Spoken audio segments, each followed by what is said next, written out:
The following program was provided by an independent producer solely responsible for its content.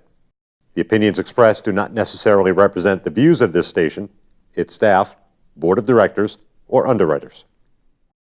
Hello, I'm Carl Seidel, host of The People's View. The show is sponsored by the Nashua City Republican Committee, and if you like to attend our meetings, they're the second Thursday of every month at 6:30 at the Crown Plaza. And if you want to find out more about our organization, you can go to nashuagop.org to see our website and learn about the events that we have. Welcome to The People's View.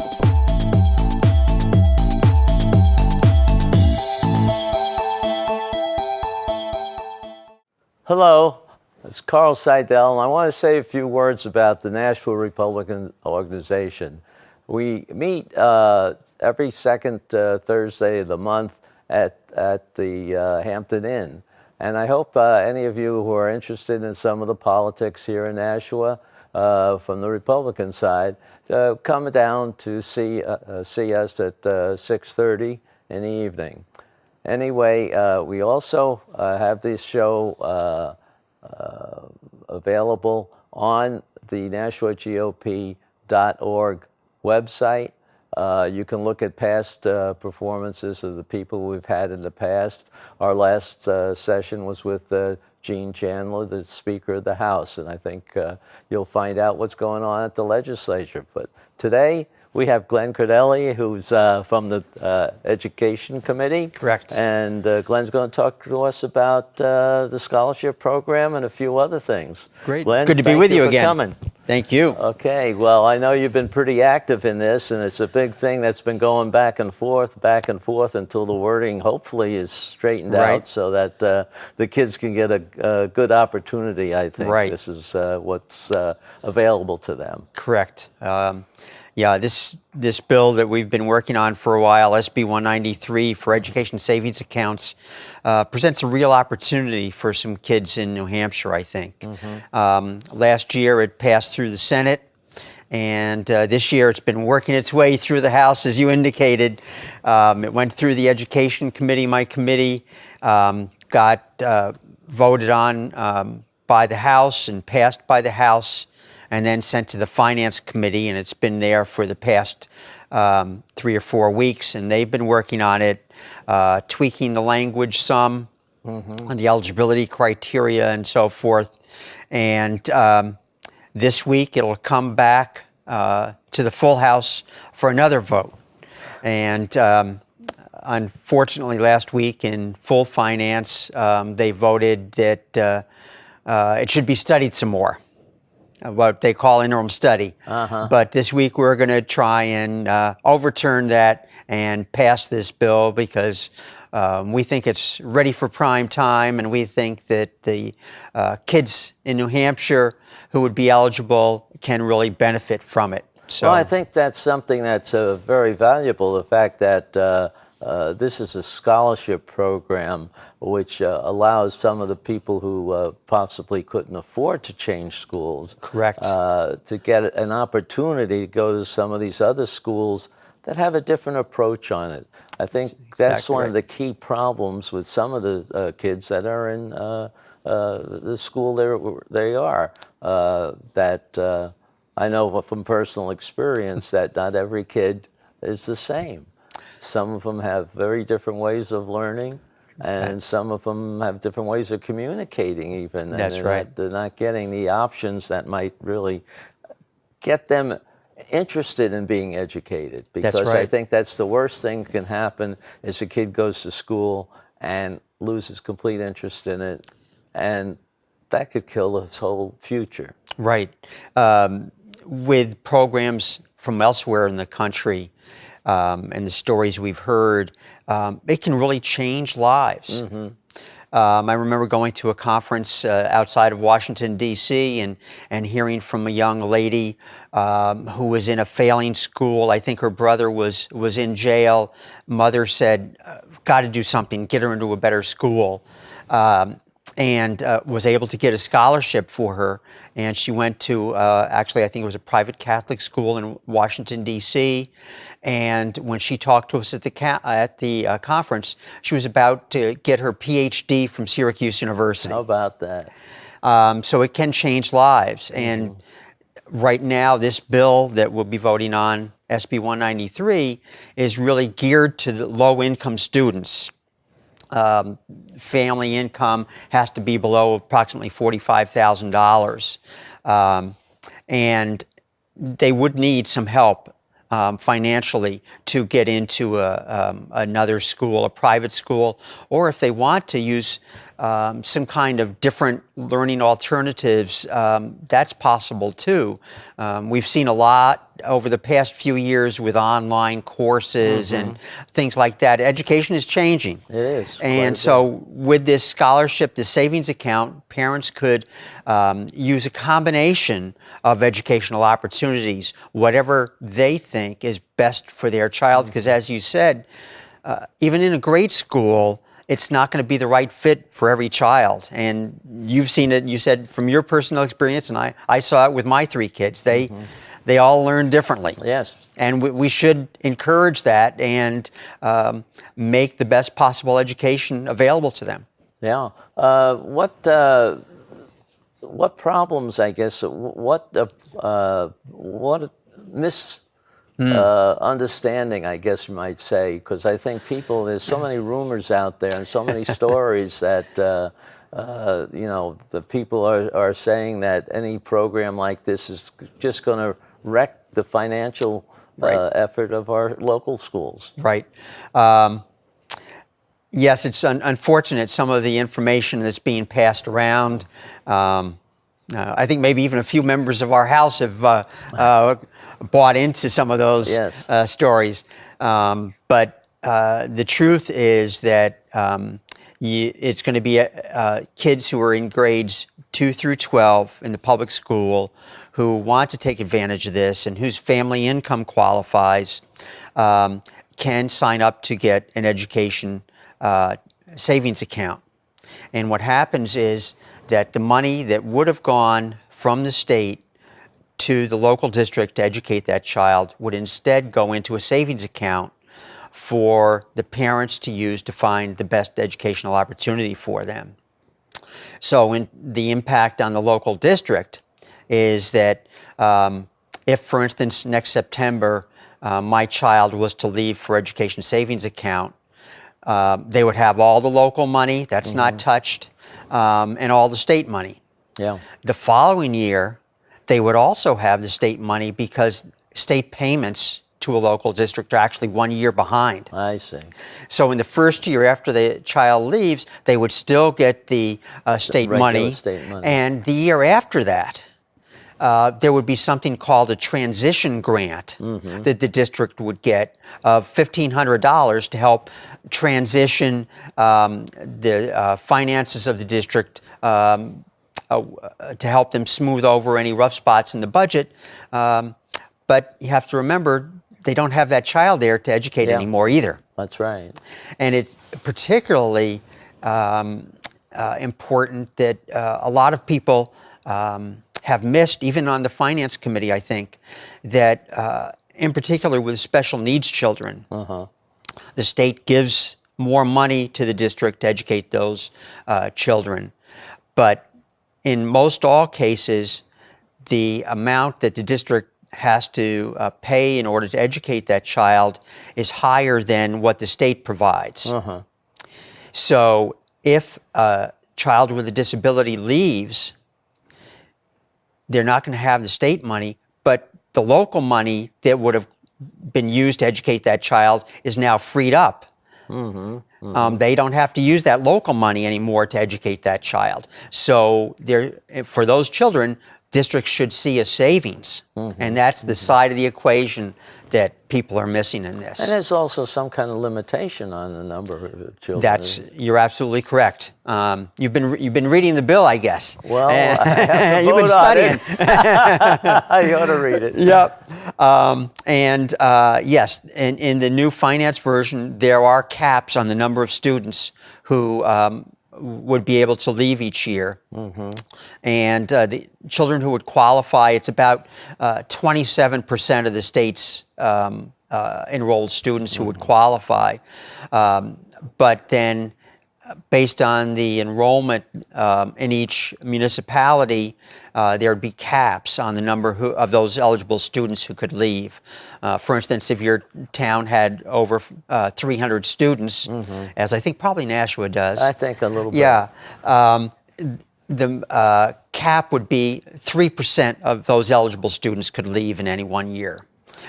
But what's been the experience of other places that have that problem? In the studies we've seen from around the country where there are school choice programs like this, the districts have, over a little period of time, actually seen a savings with these types of programs in local dollars. In addition, we've seen that there's a little thing called competition that you and I probably believe in.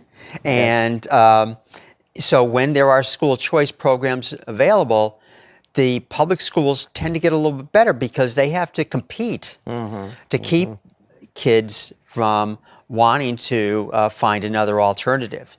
So it's really, everyone benefits when there are choice options available to children and their parents. It's a win-win situation. Right, and generally it's, as I understand it, a percentage is around 1% rather than even 3%. Right, yes, who actually take advantage of these. And the Legislative Budget Office, who works with finance, they're projecting, I think it's 1.3% of kids, eligible kids, who would actually leave. So it's not going to be a mass exodus. And by and large, our schools in New Hampshire are doing a great job. And they shouldn't, I don't believe, fear something like this, but they should welcome it because we're all in the business of wanting the best education possible for children. And if this helps some children, I think it's a wonderful opportunity. You can look at, because a lot of the people that are going to make this change probably aren't doing well. And, you want them to get an education. That's you right. don't want them to even pull down the the average for the public school. That's right. And so they go to an area that, if they wouldn't want to leave the public school if they couldn't feel that it's going to be better. That's right. I mean, everybody likes to go with the friends. That's right, yes. And so it seems to me that the worry is just overboard. Yes, I think you're absolutely right. And so I think with this program, we'll see both education opportunities and education equity, in that a wealthier family would be able to find a private school or something else for their child if their child wasn't doing well in the local public school. So they have opportunities. They could even move if they wanted to, to a different district. But lower income families might not have those options. That's right. But with this, and the state money going to a district, isn't a lot of money. The base is $3,000, $3,600, and up depending on the child's needs.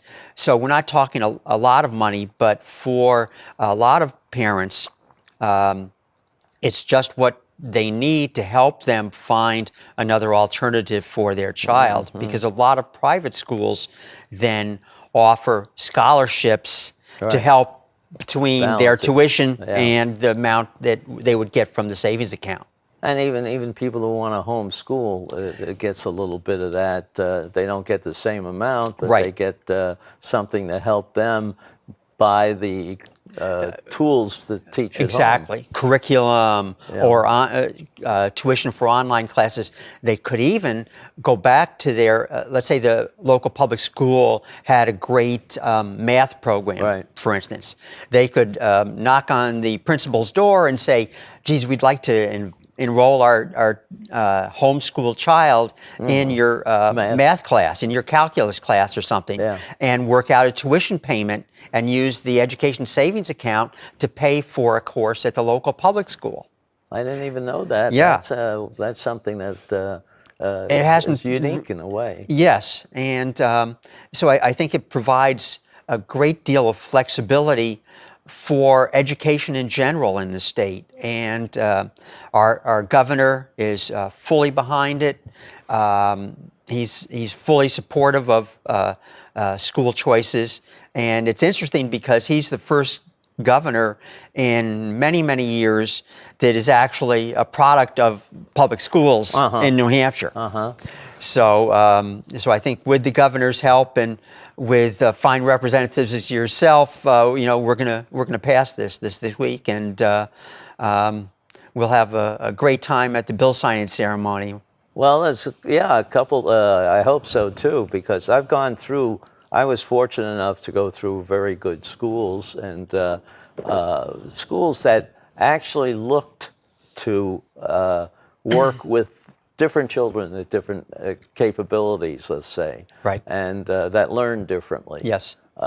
Because like in high school, I was able to take courses that were almost like college lecture courses, and it was a very interesting thing. And going to college, I was ready for it. Right. But not everybody gets that That's right. opportunity. That's And right. I think, and other people learn at a different speed. Right. I've got 3 children, as I said. One now is an emergency room veterinarian. Oh. One is a special ed teacher in a public school. And one is a farmer and a poet. Not bad. Now, You that you farmer gotta and send it. poet, my son, was having a difficult time in school. And he finally found the art teacher in his high school who was a savior for him. He just fell in love with art, and he would actually skip out of other classes and go into the art room, and the art teacher would let him do his drawing and so forth. And he won several scholarships and went to a college. The Museum of Fine Arts has an art college in Boston, and went there and picked up poetry and all sorts of things. So, if it wasn't for that one art teacher, I'm not sure where he would have wound up. But that's why kids really have to find what interests them, and if through these education savings accounts we can do that, I think it's great for the future of New Hampshire. We talked about all the time about keeping young people here in New Hampshire. If we give them educational opportunities, maybe it'll be a help. And studies that have been done. Last spring, there was a poll conducted of New Hampshire residents of the so-called millennials, the 18 to 34 age group. 63% of them said that they favored a program like this in education savings accounts. And actually, 71% of parents in New Hampshire said that they would like a program like this.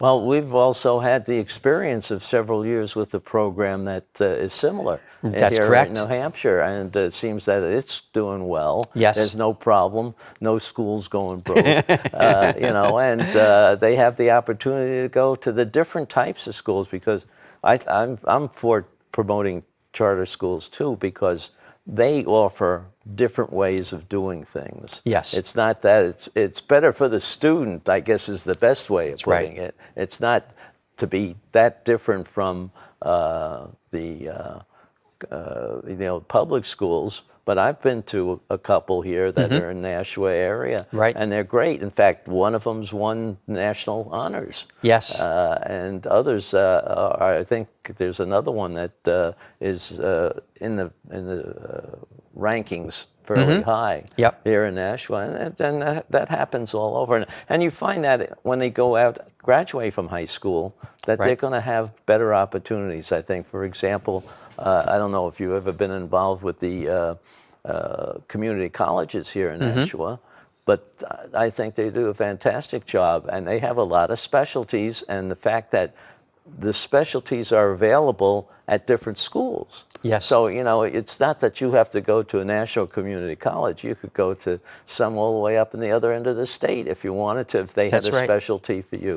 And they are working with people who want to do things, That's but do right. it differently than what the normal colleges will Right. handle. Yeah. I think that's, as you pointed out, one of the beauties of this program, because parents will have that flexibility, so they could take that math class Right. at the local public school, or take an art class at a private school, and then an online course for something else, and maybe a dual enrollment program with the local community college. So there's all sorts of flexibility. And you mentioned that other program that we have had here in New Hampshire for several years that's based on business tax credits Right. for their scholarships. And it's a wonderful program. There are hundreds of kids being helped with that. And it's interesting that we heard the very same arguments when we were starting that program, that it was going to devastate public schools and it was going to ruin education in New Hampshire. And none of those things have happened. But even but we're close. hearing the same arguments all over again with this bill. Right. And it's too bad. Our focus really should be on the kids rather than anything else. Have you had the opportunity to talk to some of the school boards or some of the supervisors of school Yep. districts? Yeah, and for the most part, they are afraid of this program. They're concerned about it. It was interesting, the public hearing we had in education, we filled Representatives Hall, and the people who spoke against the program were the superintendents and administrators, and the parents were the ones who were speaking in favor of it. It was, and to hear some of their stories and the reasons they would like a program like this, it was heart-wrenching. We have a fellow rep in the House whose grandson was being bullied severely in school, and his mother said, nothing's really being done. I've got to do something else. So I think she was working a couple of different jobs and was able to enroll her son in a private school with a scholarship to help pay the difference. But between working two jobs and the scholarship, she was able to pay for his tuition at a private school, and he just was thriving. And that mother, the daughter of one of our reps, is starting her own charter school now. No kidding. Yes, it's Wow. It's a great story, and that's why I enjoy being on the education committee, because we can try and make sure that stories like that are a lot more common. And they should be what we read in the papers every day. Yeah. I can relate to that in a way. I'm on the Public Works Committee, Yes. and we work with the community colleges, especially in That's their capital expenses and stuff like that. And when I first joined how many years ago now, 2008, up there, their presentation was not very good. But then they got a new head of all the community colleges, and it was night and day between the presentation in 2009 and 2011. Yes. And 2011, and since then, they've done an amazing job, and they've gotten almost anything they asked for because they use their money very well, and they put some of their own money, tuition money, into very good expansion things. And the program here in Nashua, I think, is excellent, but I think almost every one of the community colleges in the state, they're different.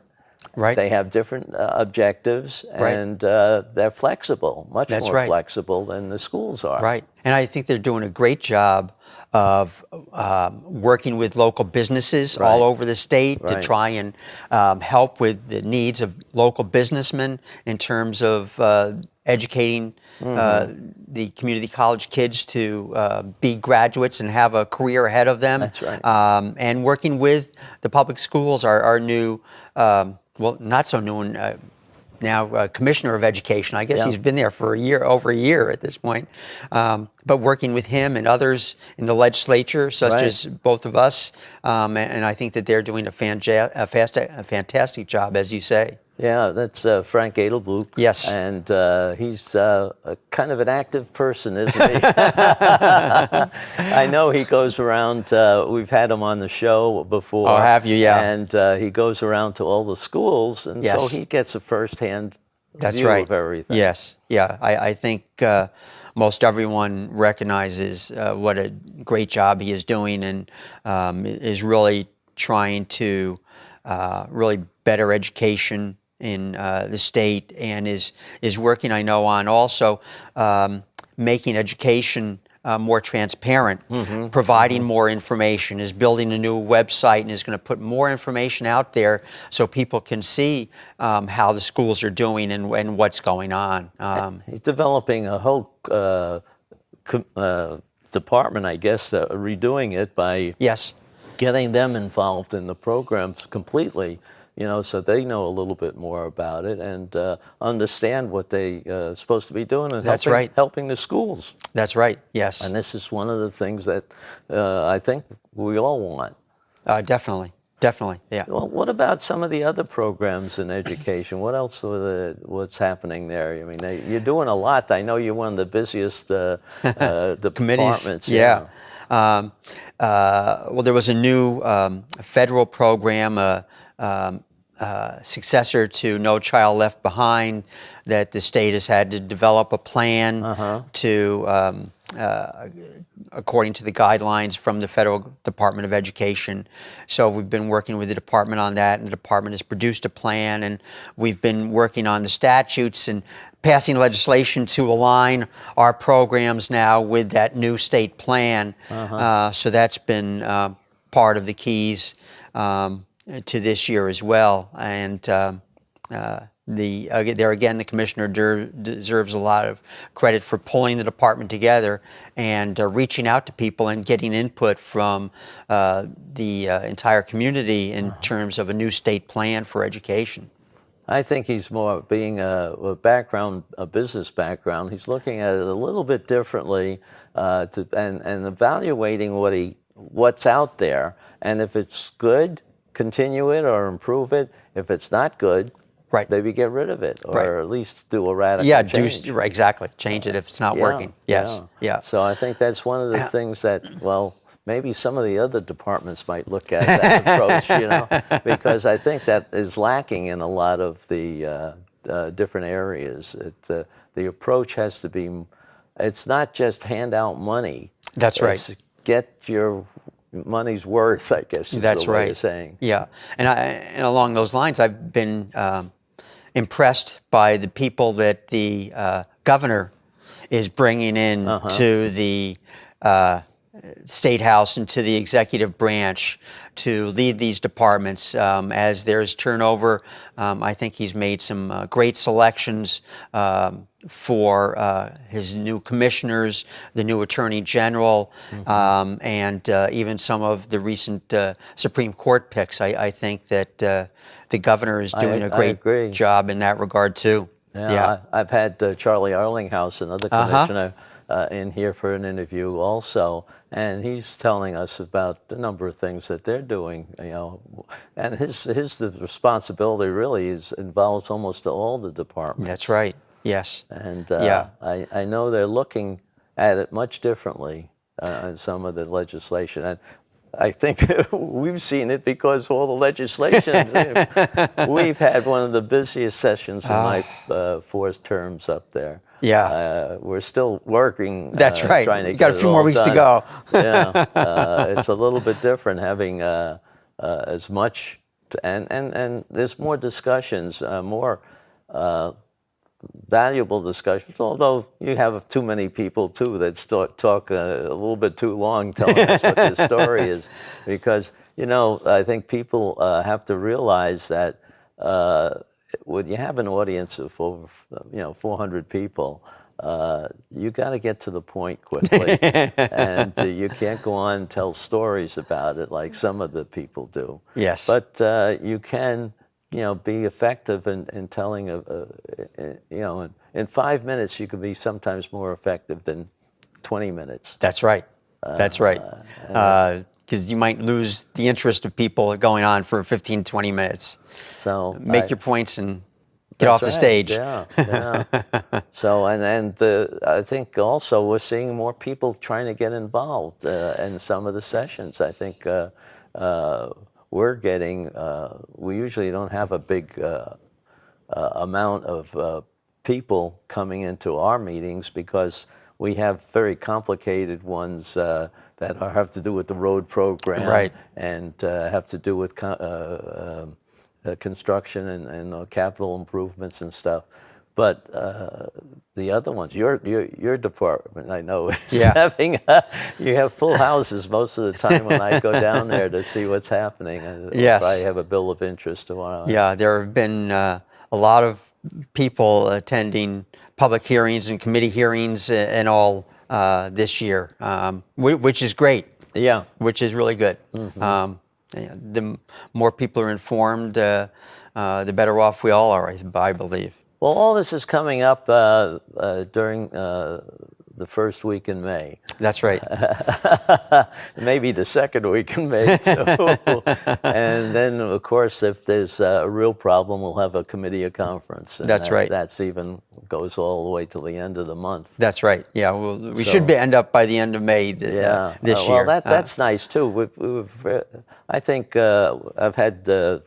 just a couple of weeks ago, Gene Chandler on this show, and I think he's doing a darn good job in organizing things and bringing in all views on his team, so that they don't have an overly smooth operation, but they have where they get all the discussions that I think needed, and it runs fairly well. Right. Yep. What do you think is going to happen next year? Well, or should I say the end of this year? Right. Yeah, I'm going to be running for re-election. Okay, good. And I expect you will be as well. Well, we'll see. Well, I hope you are anyway. Okay. And so it'll be a busy summer in that regard. But I'm already putting together some ideas for legislation for next year. Yeah. And talking to some senators about some things for next year. Good. So it won't stop with this bill this week, irregardless of what happens. We'll keep working on it. But could I mention one thing in relation to this? If people are interested in this bill, SB 193, and education savings accounts, it's very easy for them to write an email to their own individual legislator. We've set up a special website.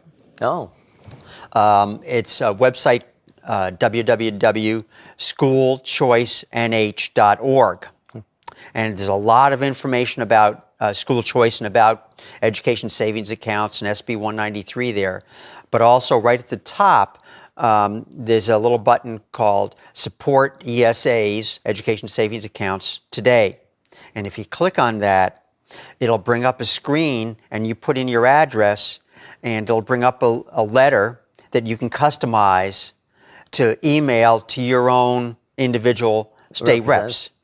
Good. So it's really easy, and we hope that people will take a couple of minutes and contact their legislators and help get some facts that you should be able to believe better than what you're hearing. Right. That's right. Yeah. Yeah. So we hope that the representatives will help us out on Wednesday or Thursday and get this passed and provide some more help for the kids of New Hampshire, especially the Okay. low-income kids. All right, audience, that's up for you now, that you're going to be a part of this. And if you like what you heard in this meeting here, this interview, contact your representative. Tell them that you're supporting the program. I think this is very informative. Hopefully, if you have any questions, I'm sure Glenn and I both will take your phone call and talk to you a little bit more about it. So thank you for listening in, and thank you, Glenn, for all your time. I Thank you. appreciate that. My pleasure.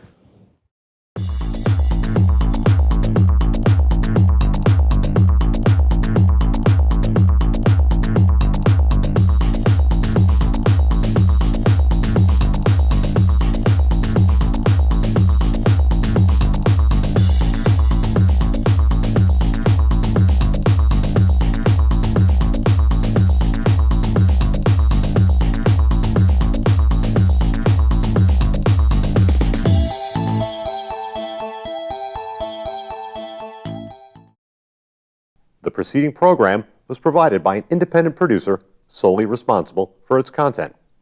The opinions expressed do not necessarily represent the views of this station, its staff, board of directors, or underwriters.